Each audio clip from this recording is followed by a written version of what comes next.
President Donald Trump has had an interesting take on polls since he announced his candidacy for the presidency nearly 2.5 years ago. As is the case with news Trump doesn't like, he has a tendency to skewer unfavorable poll results as fake news, or worse, as he disparages the losers or failed media outlets responsible for them. Now, according to Politico, White House aides have come up with an idea to make the boss happy: only show him favorable polls.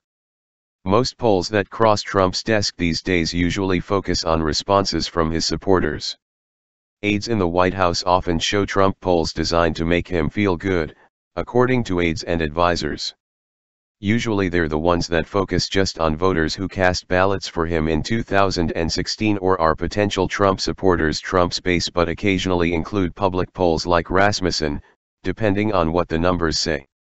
New Jersey Governor Chris Christie, a Trump advisor who also sought the Republican presidential nomination in 2016, told Politico he's surprised Trump still seems to be in campaign mode. "You know, I thought that he'd be a little less in campaign mode than he's been. I think he's never really kind of gotten out of campaign mode, and I thought he might. I guess it's his judgment that that's what he has to do, but that surprised me a little bit."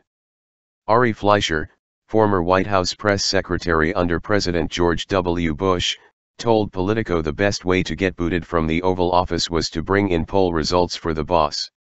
If you came into his office and said, "The polls say this, the polls say that," it was the easiest way to get kicked out. White House Chief of Staff John Kelly feels the same about polls, according to Politico.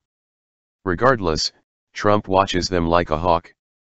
According to the Real Clear Politics average, Trump's approval rating currently stands at 38.4%, ranging from a Quinnipiac low of 36% to a Rasmussen high of 42%. Incidentally, remember how Trump lauded, ad infinitum, polls citing the popularity of The Apprentice?